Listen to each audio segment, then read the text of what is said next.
सही है। Parametric equation आपको दी हुई है एक एक्स के टर्म्स में, तो एक्स की है ln 1 - 2t, और यहाँ पे y का है 2t की पावर -1 लिख दो, ठीक है, आसानी के लिए। फिर इसको जाइए dy/dx, अगेन वैसे तो बिल्कुल वैसा ही रेपिटेटिव सवाल आते हैं।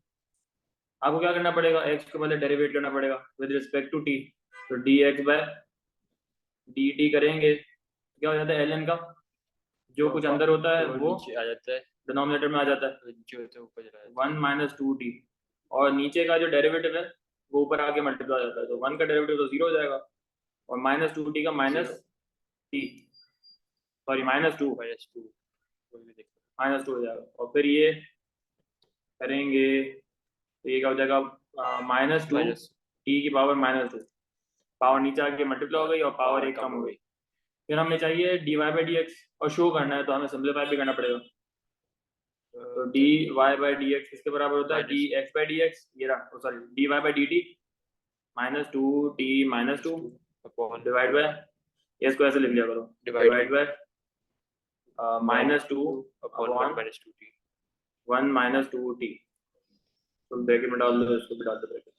अपनी जरूरत के मुताबिक आप अलग अलग लिखो या साथ लिखो, ठीक है। अभी दो फ्रैक्शन हो जाते हैं, इस वजह से मैंने इसको ऐसे ही लिखा है। इसको यूं करके t² कर देते हैं, ये मल्टीप्लाई हो जाएगा 1 - 2t अपॉन -2, रेसिप्रोकल हो गया तो माइनस माइनस भी कट गया, 2 और 2 भी कट गया, तो dy/dx आ गया हमारे पास 1 - 2t अपॉन t²,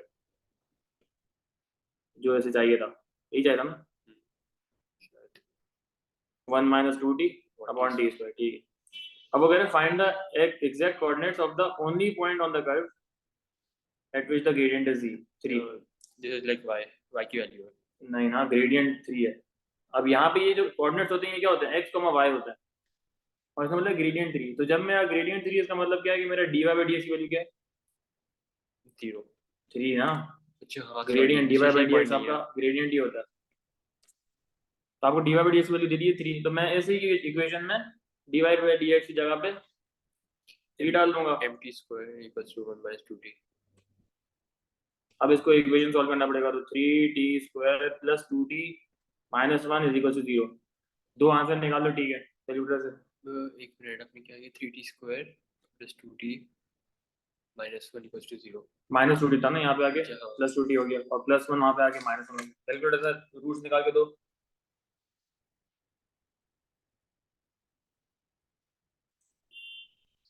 3 2 और -1 है, तो 1/3 और -1, अब इसने बोला है कि t की जब ये दोनों वैल्यू हो सकती हैं कि हमारा ग्रेडियंट क्या हो, 3 हो। अब इसको कहता है कि कोऑर्डिनेट्स चाहिए, तो हमारे पास कोऑर्डिनेट्स के लिए मुझे क्या करना पड़ेगा, x का जो फंक्शन था ln क्या था, 1 - 2t, और y का कोऑर्डिनेट था हमारे पास 2/t, उसके अंदर मैं वैल्यूज डाल दूंगा।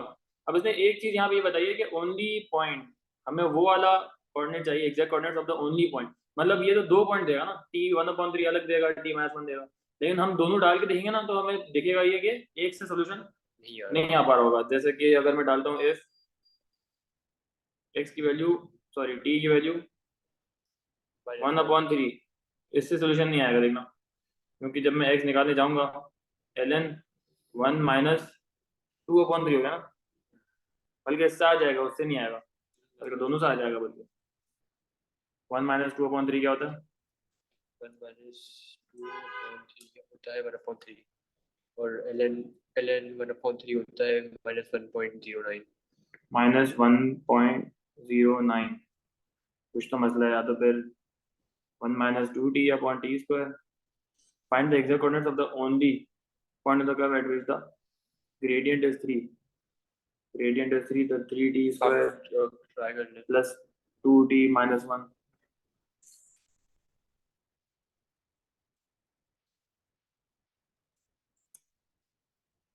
और -1) सही है, निकाले तो सही है, तो निकाल के देखते हैं, पता चल जाएगा।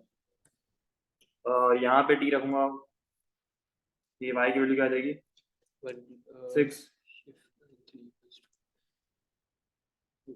y की वैल्यू 2/3 थी, इसको एग्जैक्ट रखना दो। y -2 में नहीं बदल गया? 1/3 हो जाएगा ना, 1/, तो 2/1/3 क्या हो जाएगा? 6 हो जाएगा। अच्छा वो आपने वो वाली वैल्यू इस्तेमाल किया। ये 3 ऊपर आके मल्टीप्लाई हो जाएगा, तो y6 आ गया। तो पहला कोऑर्डिनेट मुझे बदल गया, ln 1/3, 6। फिर अगर मैं डालता हूँ t की वैल्यू -1, अब इससे भी आंसर आ जाएगा। किसी एक से तो नेगेटिव आना चाहिए था वैसे। देखते हैं कुछ मसला क्या होगा। ln 1 + 2 3 आ जाएगा, और y आ जाएगा -2। और दूसरा पॉइंट आ गया ln 3, -2। सही है। इसमें कोई हाँ ये देखो, और t greater than less than 0 t <0 है ना, तो हमारा ये वाला t कट जाएगा। एक्सेप्टेबल नहीं है, क्योंकि ये क्या है, t इज ग्रेटर देन 0 ना, तो हमारा ये वाला ग्रेडेड ये आएगा। वाला आंसर आएगा। This is your final answer. ठीक है, वो मेरे समझ में आया। जी सर। देखा जाए तो डिफरेंशिएशन बस यहाँ तक था, इसके बाद आगे वही एएस वाला, वही A2 में जो हल्का फुल्का सीखा है, वही सब लग रहा है। थोड़ा मुश्किल वाला ढूंढते हैं, अगर नजर आता है तो। ये क्वेश्चन नंबर 22। अरे तो सही, देखते हैं अभी आगे भी होगा कुछ ना कुछ तो। ये अच्छा सवाल है।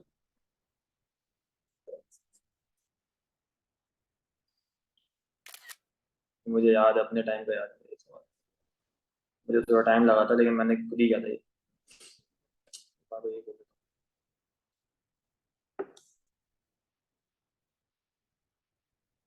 हैं? वो नहीं किया था, गैलरी में सेव्ड है। वो नहीं करना।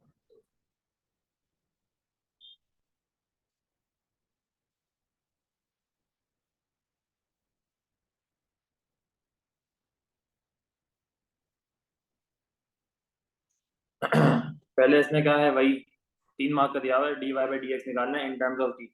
तो हमारे पास जो x का फंक्शन है a cos 4t, इसको डेरिवेट करूंगा तो क्या हो जाएगा, a तो कांस्टेंट जरी रहेगा, 4 पावर में वो नीचे आके मल्टीप्लाई हो ए क्यों जाएगी। नहीं कुछ हुआ? क्या ए को कुछ क्यों नहीं किया हमने? a जैसे 2x होता है, जैसे 2 तो वहीं पे रहता ना, x नहीं डेरिवेट कुछ हो भी गया। हो सकता है, वो वेरिएबल है, कुछ भी हो सकता है। ये कांस्टेंट है ना, a is a positive constant, variable नहीं है। अच्छा। वेरिएबल होता तो अलग तरीके से लिख सकते, कांस्टेंट और था। कौन? पावर एक कम हो गई, टी और cos का डेरिवेटिव क्या होता है, minus minus sine X. Sine T. ये हमारे पास आ जाएगा पहला 4a -4a cos cube T और साइन टी। फिर हमारे ये पास कैसे हुआ? क्या चीज, ये cos t sin t। cos का डेरिवेटिव क्या होता है, पावर नीचे आके मल्टीप्लाई हो गई, जी। पावर एक कम हो गई, और cos का ये जो पूरा है इसका डेरिवेटिव यहाँ पर आ जाता है।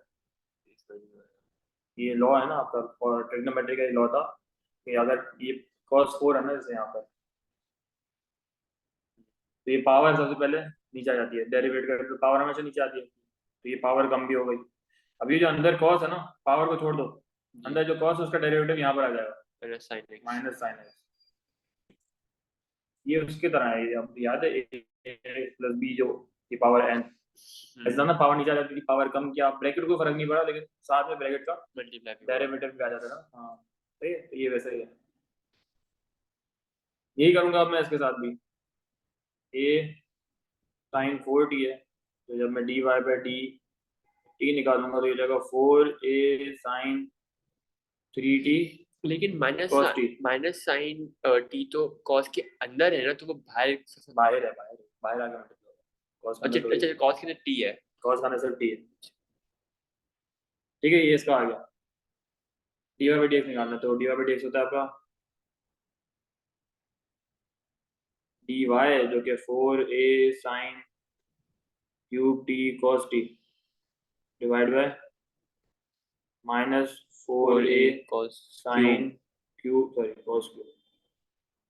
cos cube t sin t।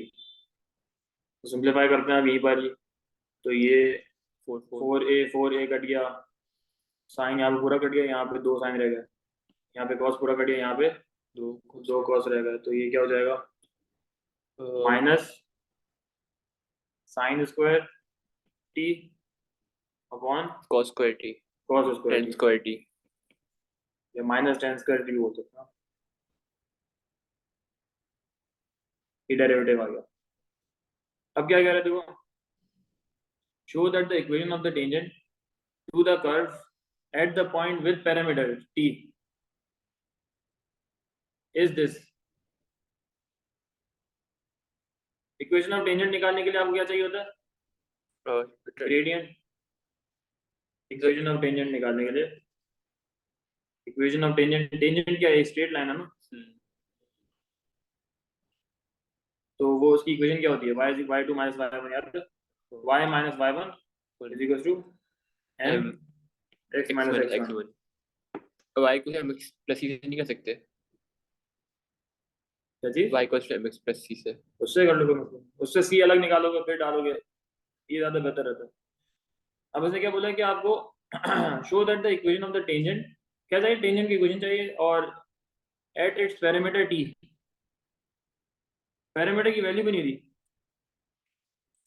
तो मतलब क्या है कि इन टर्म्स ऑफ t हमारे पास ये इक्वेशन बन रही है, देखो x और y तो है ही, साथ साथ t भी है ना, जो कि हमें नहीं पता, तो ये क्या हो जाएगा y माइनस y1, तो y1 क्या हो जाएगा, जो हमारा y कोऑर्डिनेट है ये रहा, a sin 4t, क्या हो जाएगा y minus a sin 4t is equal to gradient मैंने निकाल दिया था।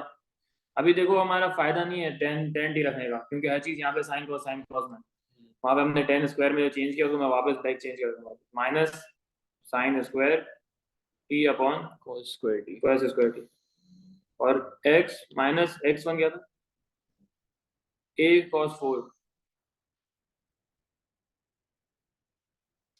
बस हमें करना क्या है, अब इस इक्वेशन को सिंपलीफाई करना है और ये ग्रीन वाली इक्वेशन बनानी है, तो इन टर्म्स ऑफ टी हमने ग्रेडियंट वो टेंजेंट निकालना, सही, तो सिंपलीफाई करते हैं, तब ये cos स्क्वायर टी वहां पे जाके मल्टीप्लाई हो जाएगा, तो ये हो जाएगा cos स्क्वायर टी y, इसको मैं y cos square y minus a sin 4 cos paper में स्क्वायर, ऐसे करें तो मार्क्स ही कटेंगे। आप हमने दिखा देना एग्जाम कि भाई मैंने साइन को मैं s लिख रहा हूँ, cos को मैं c लिख रहा हूँ, tan को मैं t लिख रहा हूँ, फिर ऐसे कर लो, ये हो जाएगा माइनस साइन स्क्वायर x और minus sorry plus a sin square cos 4।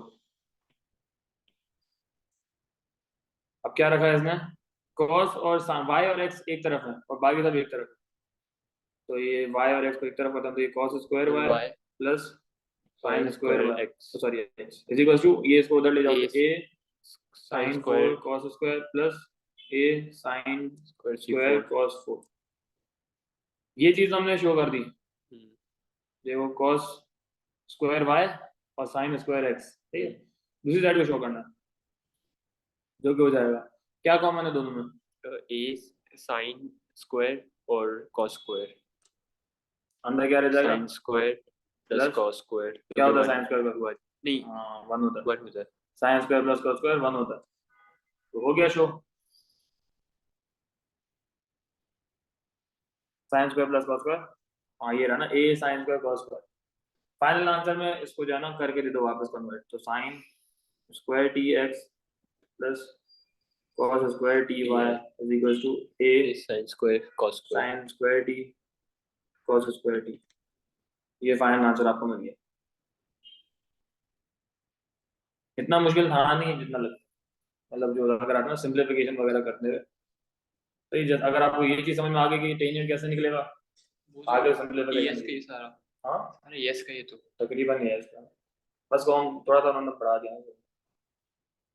ये जो ये भी सवाल था, नियर रूल है वो कुछ मतलब कुछ इतना वो नहीं है, वही रेट ऑफ चेंज ही है 90%। देखा जाए, hence show that if the tangent meets the x-axis at p and the y-axis at q, then OP plus OQ is equals to a। ये भी अच्छा सवाल है, मतलब आसान है ना, ज़्यादा मुश्किल है। इसने क्या बोला है कि यही टेंजेंट जो अभी मैंने इक्वेशन निकाली, that is crossing the x axis at t, जब x एक्सिस को क्रॉस करेगा तो वहां पे y एक्सिस, y की वैल्यू क्या होगी 0, crosses x x, 0 at P, p x, 0 therefore Y zero हो जाएगा ना वहाँ पर, मतलब कोऑर्डिनेट्स x, 0 होंगे ना। एक्स कॉमा जीरो, हाँ तो साइन स्क्वायर टी एक्स, ये जीरो हो गया, is equal to A sine square cos ये 0 कहाँ से आया? वाई जीरो होगा ना, अच्छा हाँ, process X at P X axis, तो वहाँ पे वाई की वैल्यू जीरो होगी, तो वाई जीरो रख दिया और एक्स का आंसर आ जाएगा, है ना, ए कॉस स्क्वायर आ गया, साइन स्क्वायर यहाँ पे डिवाइड मल्टीप्लाई वहाँ पे जाके डिवाइड हो जाएगा, दोनों कट जाएंगे, कट जाएगा, तो ए कॉस स्क्वायर आ गया, a equals to x equal to a cos square. हाँ तो ये कोऑर्डिनेट बन गया पी का।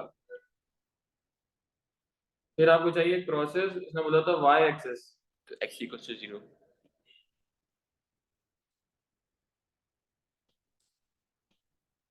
सही लग रही हाँ, ये सही है, छोड़ दे। है, बेहतर हो गया, तो ये एक्स जीरो हो जाएगा, तो ये जीरो हो गया, plus cos square D Y is equal to a sin square A t sine square t cos square, तो y आ जाएगा A sin sine square square T, हमारे पास एक और क्यू पता चल गया, zero comma a sin square t। अब हमें इसे शो करना था ना।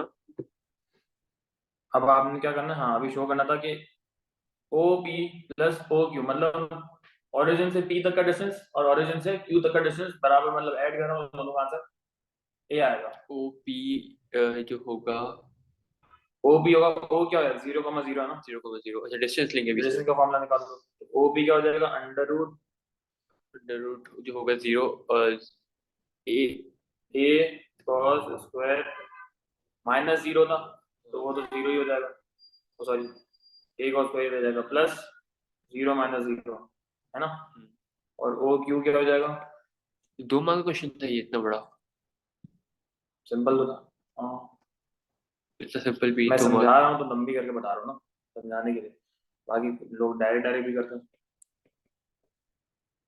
ये क्या हो जाएगा, जीरो माइनस ए साइन स्क्वायर टी, इसका ओ पी का आंसर आ जाएगा ए कॉस स्क्वायर, है ना, a cos और स्क्वायर ओ क्यू का आ जाएगा a ए sin स्क्वायर। साइन स्क्वायर टी, अब O P plus O Q क्या हो जाएगा, O A cos square plus a a sine sin square, square a common लेंगे अगर a तो इक्वल्स टू 1 आ गया।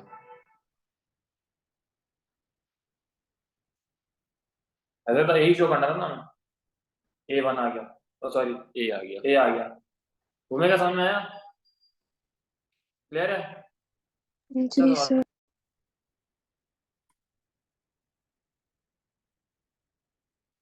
सही है, चलो अच्छी बात है, अब आप लोग करो एक, मैं देता हूँ, तो डिफरेंशिएट तो हेल्प चाहिए, क्या करना है, डिफरेंशिएट थोड़ी सी वीक है।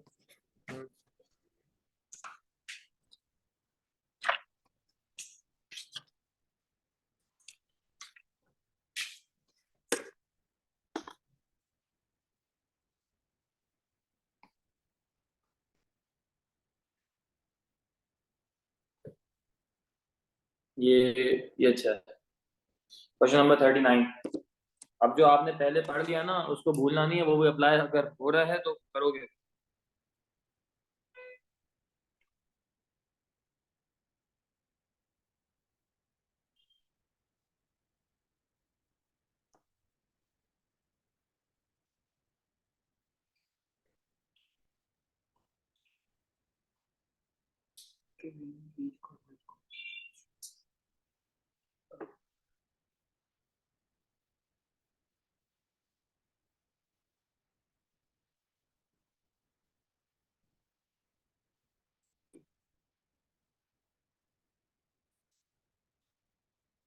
सर लेकिन डिफरेंशिएट चाहिए हुई है, नहीं ना, ये पावर नहीं क्यों रहेगा ना। ये प्रोडक्ट रूल, प्रोडक्ट ये चल और ये क्या है, चल U dash B V dash, ये हमारा जो है v बन जाएगा, ये हमारा u बन जाएगा,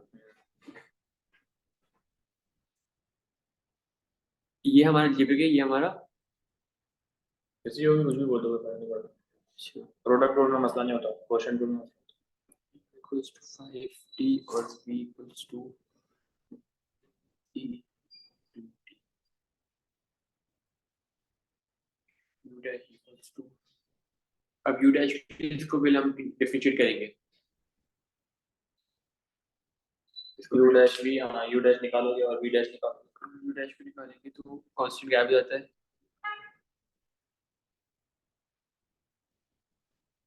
तो भाई यू डैश करो तो 5 आ जाना, कांस्टेंट गायब हो मेरा वो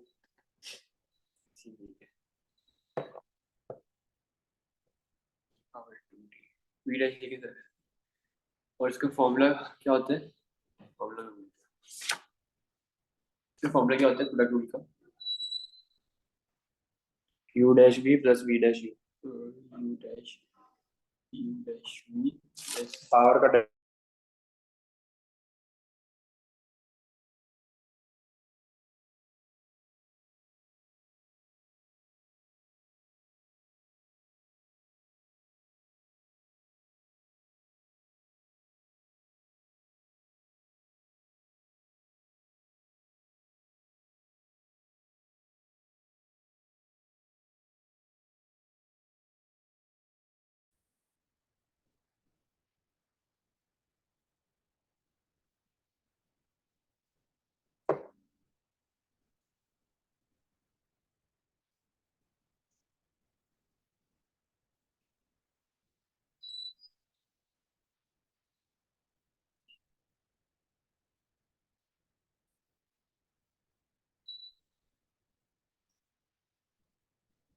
सर हमें कब तब इस्तेमाल करना होता है जब हमारे पास एक्सपोनेंट और साथ में कोई अलजेब्रिक इक्वेशन हो, क्या, ये वाला प्रोडक्ट रूल, जब कोई दो डिफरेंट फंक्शंस साथ में हो ना, जैसे ट्रिग्नोमेट्री और अलजेब्रिक है तब भी लगेगा, एक्सपोनेंशियल और अलजेब्रिक है तब भी लगेगा। समझ आ रहा है भूमिका, ट्राई किया, शुरू किया, कोई सवाल है तो पूछो।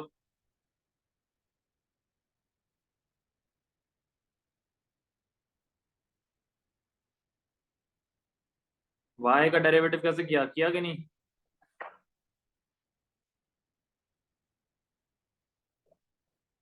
ये इसका जो है 0 आ जाएगा, और इसको क्यों कर रहे हो, ये तो है ही सिर्फ एक्सपोनेंशियल, टू तो कांस्टेंट है ना सर। अच्छा 2 कांस्टेंट, लेकिन इसका जब वो करेंगे तो ये आ जाएगा एक्स डेरिवेटिव जो है वो आ जाएगा 4t2,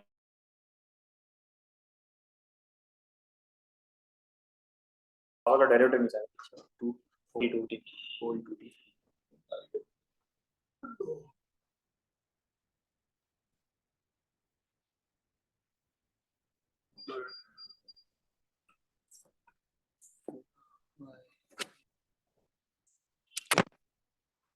तो उसमें डी वाई पर dx निकालना है, हम्म,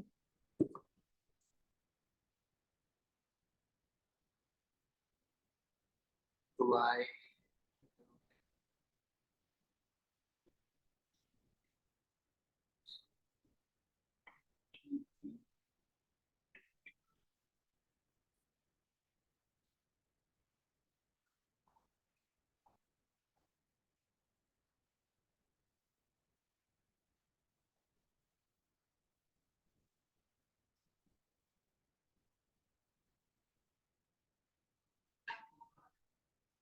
अब स्टेशनरी पॉइंट के कोऑर्डिनेट्स के लिए हमें पहले डी बाई डी को 0 करना पड़ेगा, हमें स्टेशनरी पॉइंट के कोऑर्डिनेट्स निकालने, तो पहले हमें in terms of T and hence find the stationary point, हाँ तो टी वाई ग्रेड प्लस 0 हो जाएगा, तो ये पूरा कट जाएगा, डिनोमिनेटर कट जाएगा। डोमिनेटर कट जाएगा,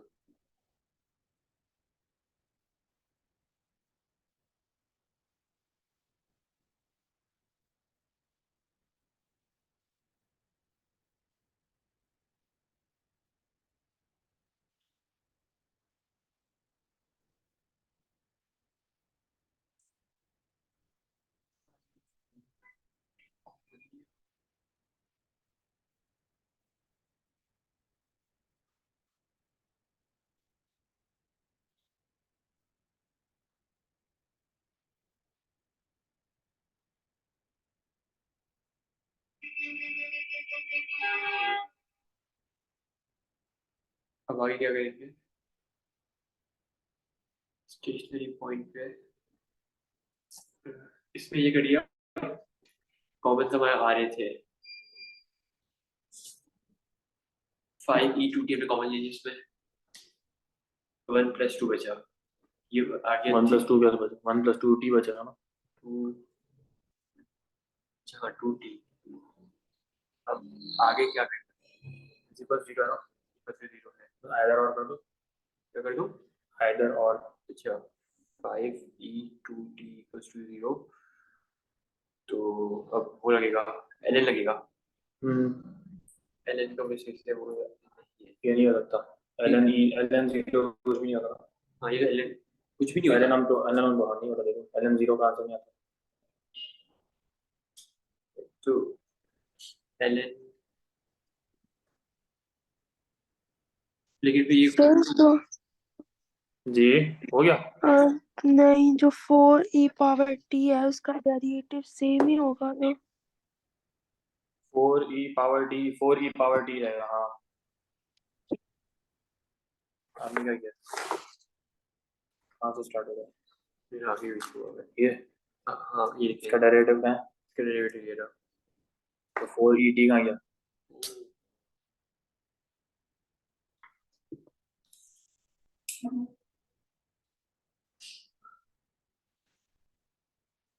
पॉलिनॉमियल आहिस्ता आहिस्ता करेगा।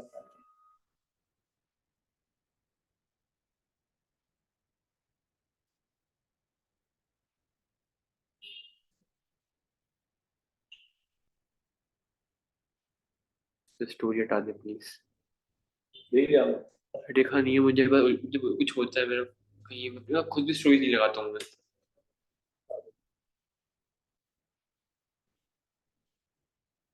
हाँ वो चल रहा है। क्या चीज? तो एक तरह से हाँ। अच्छा इन दोनों को अलग अलग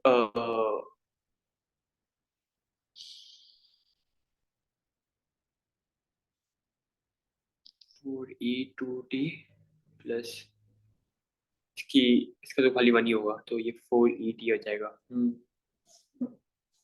ये x का डेरिवेटिव है, ये y का डेरिवेटिव जो है 10te2t नहीं।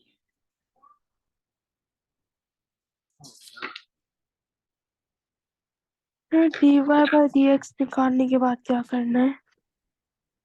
तो देखो इसने कहा फिर hence find the coordinates of the stationary point. Stationary point के लिए क्या करते हैं? = 0। हाँ तो इसको इसी को 0 कर दो और फिर टी के आंसर्स निकाल लो।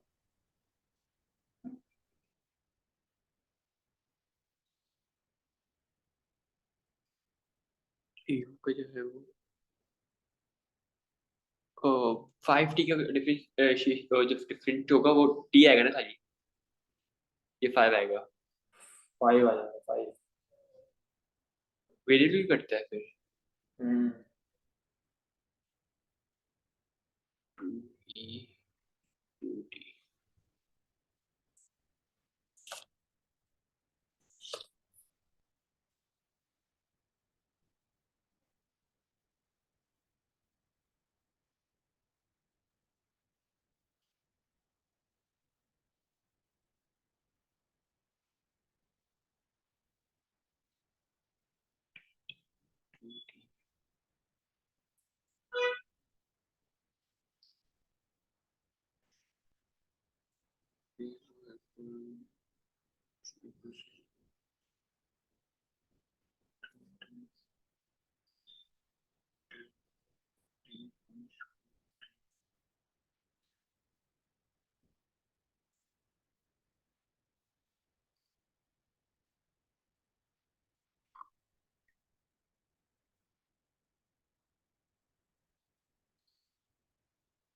ये सही हुआ डिफरेंशिएट 4et,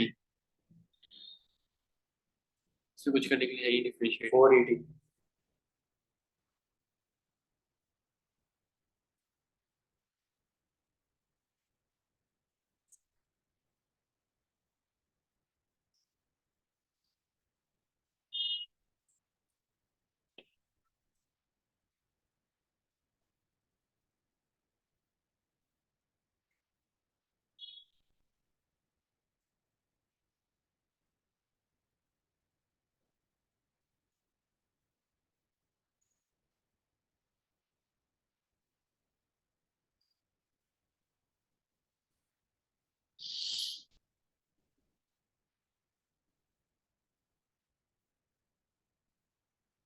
अब यहाँ से आगे क्या करना है?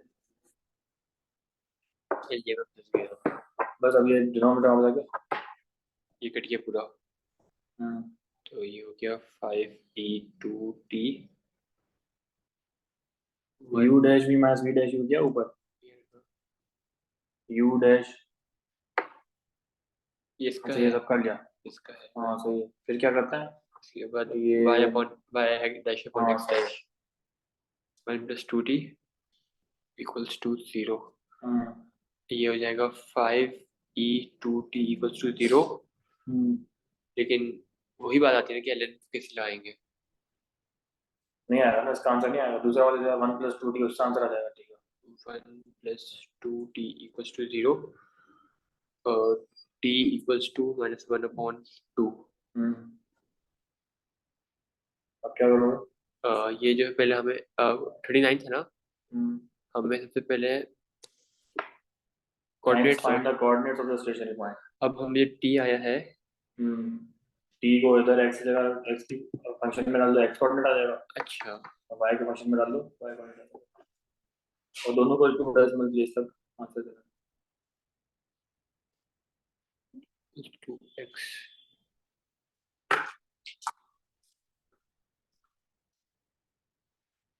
e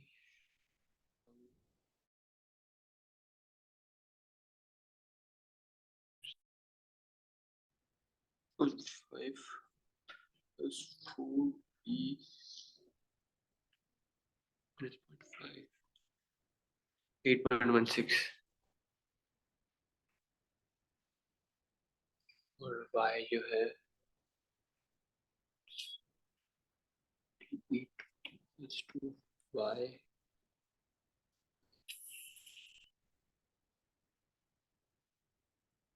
plus 1 upon 2 2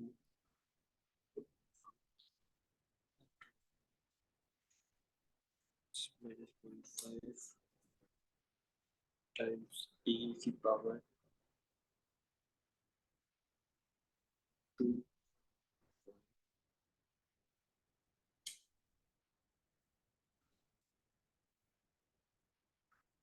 minus 0.92 round of करना पड़ता है ना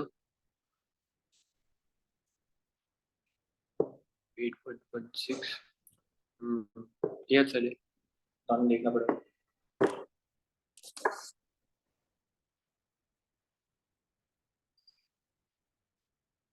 3.16 और 0. minus 0.92 यहाँ पे कहीं मैंने गलती की हुई 8.16 3.16 है सर।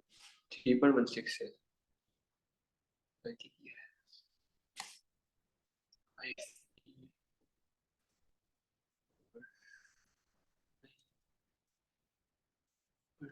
2 e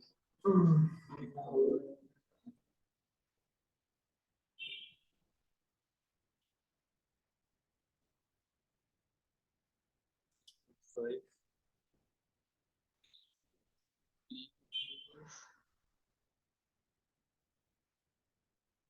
t 3.16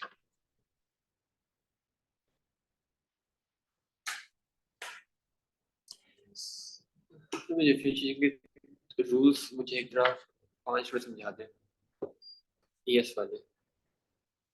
एस में तो ये बस वही था ना, एस में सिर्फ दो फॉर्म है। ये वाला 5t को कैसे डिफरेंशिएट करते हैं? 5 आ जाएगा, पावर नीचे आ जाती है। इसको डिफरेंशिएट करना है, x और y साथ हो जाता है। सॉरी 5x पावर नीचे आ जाएगी, पावर नीचे पावर 2x एक कम कर दो, प्लस पावर 5 x है ना, x 5 हो गया, बस कांस्टेंट का डिफरेंशियल 0 हो जाता है। अच्छा मतलब अगर ये है तो ये 5 बन जाएगा, और अगर जैसे ये है X cube plus 2x square minus 3y plus minus 3x plus 1 तो ये बन जाएगा 3x square plus 2 to the 4x माइनस 3। इसको फर्दर डिफरेंशिएट करेंगे तो बन जाएगा 6x प्लस 4 तो उसको डिफरेंशिएट करेंगे तो ये बन जाएगा 6। हम्म अच्छा, जब लाइक फर्स्ट स्टेप जब हम वो करते हैं dy पर dx निकालते हैं तो हमारी ग्रेडियंट आता है और सर्टेन x या y। हाँ और जब दूसरी दफा करते हैं डी वाई स्क्वायर होता है, डी स्क्वायर वाई होता है। डी उससे वाला के बाद अ, d square d x square D y करो आगे। ये इससे वो आता है नेचर इससे ऑफ हमें कर्व पता चलता है कि आपका हाँ और integration nature of stationary point nature of stationary और इंटीग्रेट करते हैं। इंटीग्रेशन तो पता नहीं उसे एरिया ने दे कर वो सब मुझे पता है, मैं रूल्स पूछ रहा हूँ। इसमें क्या करना होता है, फॉर एग्जांपल 6x + 4 है, इंटीग्रेट करना है। पावर ऐड होती है पावर डिवाइड ना होती 6x² अपॉन 2 प्लस 4 तो 2 अंदर 2 plus 2 4x 4x cube power बढ़ गई ना नहीं 4 है खाली 4 है तो कांस्टेंट का जब इंटीग्रल होता है तो उसके साथ वेरिएबल आ जाता है 4x हो जाएगा प्लस c प्लस क्या हुआ कहाँ पहुंची क्या आंसर आया घूमेगा सर अभी ए पार्ट कर रही हूँ, नहीं हो रहा। कहाँ पहुंची डिफरेंशियल आ गया जी मैं देखता हूँ आपका मैंने यहाँ पे बैठा हुआ स्टूडेंट उसने निकाला सही निकाला उसका मैं लिखता हूँ कंफर्म करो अगर वही आता तो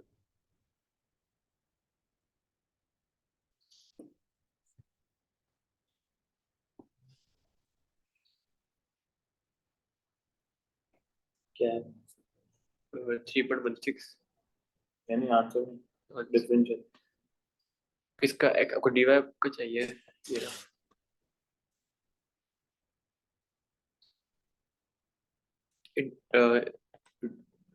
y का जो है वो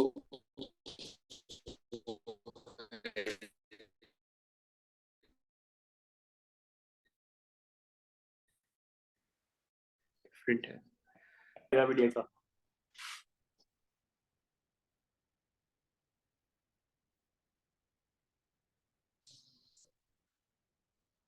हाँ भाई भूमिका जी सर ये सही है। हाँ इसको इसी को 0 किया अब ये डिनोमिनेटर वहां जाके मल्टीप्लाई हो जाएगा तो खत्म हो जाएगा तो बचा कि आपके पास 5e2t प्लस 10te2t इसके रूट से निकाल सकते हैं हम कॉमन लेते हैं 5e2t कॉमन है तो ये 1 प्लस 2t अंदर आ गया इक्वल 0 आइदर और करते हैं तो 5e2t इक्वल 0 और 1 प्लस 2t इक्वल 0 तो ये तो सॉल्व नहीं हो सकता क्योंकि ln 0 तो आंसर नहीं आता यहाँ से t का आंसर आ जाएगा -1/2 तो आपको ये पता चलेगा कि -1/2 जब t है तो वो वहां पर स्टेशनरी पॉइंट है अब इसको चाहिए था कोऑर्डिनेट्स तो इस -1/2 को इधर डाल दो t की जगह पर अच्छा और बेसिकली कैलकुलेटर में डाल दो और तीन ये वेरिएबल से खेल रहे हैं। तो आपको x और y कोऑर्डिनेट्स पता चलेंगे टर्निंग पॉइंट का t पता चल गया था लेकिन आपको चाहिए थे कोऑर्डिनेट्स तो उसके लिए आपने क्या किया आपने उसी t को लेकिन हमें कोऑर्डिनेट निकाल अच्छा लिया जब अगर हमें ग्रेडियंट 0 तो जब वही वैल्यू आप डालेंगे t की तो हमारे पास टर्निंग पॉइंट की वैल्यूज आएंगी। सही है। जब ग्रेडियंट 0 रखता है तो टर्निंग पॉइंट आता है ना फिर कह रहे हैं find the gradient of the normal to the curve at the point where the curve crosses the x axis सही है क्रॉसेस द एक्स एक्सिस का मतलब क्या है कि वहां पर y = 0 y 0 हो जाएगा और जब y 0 होगा तो t के आंसर आ जाएंगे हमारे पास t भी 0 आ जाएगा t 0 क्यों आएगा? देखो इक्वेशन क्या है आपके पास 5t e2t जब t 0 जब y 0 हो जाएगा 5t e2t हाँ तो t की वैल्यू भी 0 आएगी ना और जब उसको x पे डालेंगे तो उसको x पे डालना है।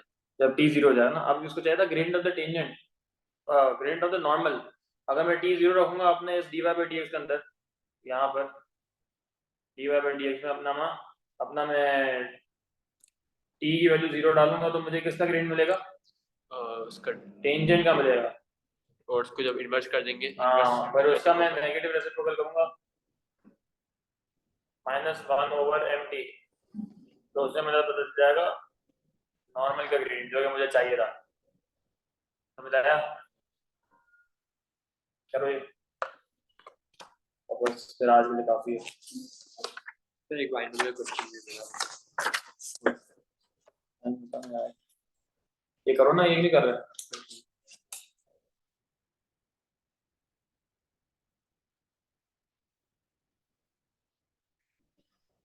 y equals to 0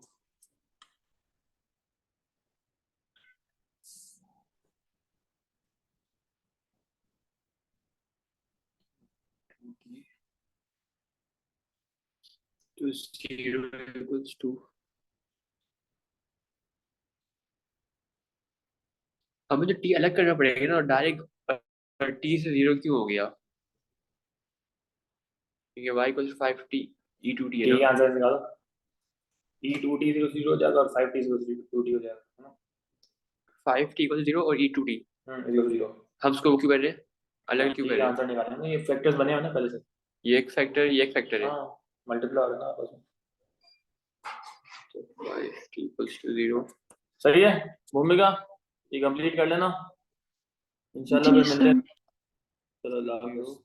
और ये भी नॉट पॉसिबल है, ये वाला नॉट पॉसिबल।